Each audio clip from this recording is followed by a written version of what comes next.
मेरे समक्ष बैठे भावी देश के स्वर्णिम भविष्य, आप सभी को सुप्रभात। और जैसे कि आप सभी राष्ट्रपिता महात्मा गांधी जी और भारत के पूर्व प्रधानमंत्री श्री लाल बहादुर शास्त्री जी की जयंती के आयोजन का हिस्सा बन रहे हैं।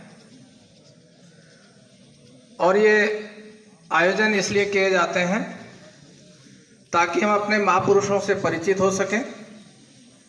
और कोई भी महापुरुष कोई एक दिन में नहीं बनता है, उसको बहुत सारे संघर्ष झेलने पड़ते हैं, तब जाकर के वो महापुरुष की श्रेणी में आता है।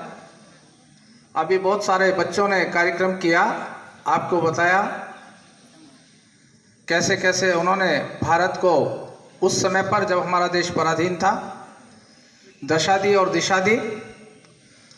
और महात्मा गांधी जी का जन्म 2 अक्टूबर कब होता है बताइए आगे? 1869, आप शायद जानते भी नहीं, 69 जिसको हम बोलते हैं।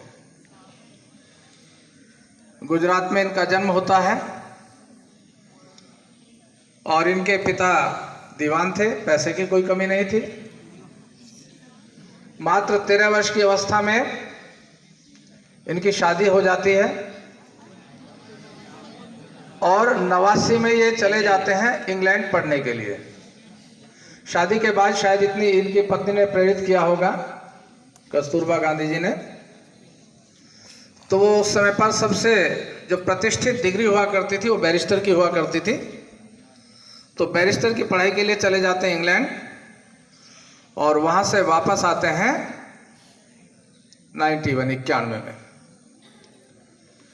और जब यहाँ पर आते हैं तो आप सभी जानते हैं कि महात्मा गांधी जी का जो व्यक्तित्व है, जो शारीरिक जो आभा है, वो इतनी विशाल नहीं थी कि हर कोई उनसे आकर्षित हो सके।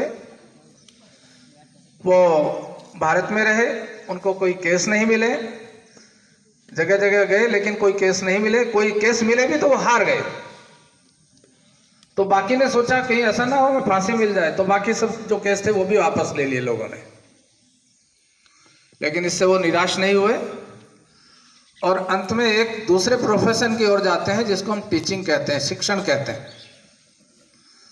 वो प्राइमरी स्कूल में पढ़ाने के लिए गए, लेकिन वहां पर भी वो बच्चों के सामने नहीं टिक पाए। बच्चों ने उन्हें हुट कर दिया, वो घर पे बैठ गए। आप समझते हैं बच्चों को पढ़ाना भी आसान काम नहीं है। बच्चों को पढ़ाना महात्मा गांधी जी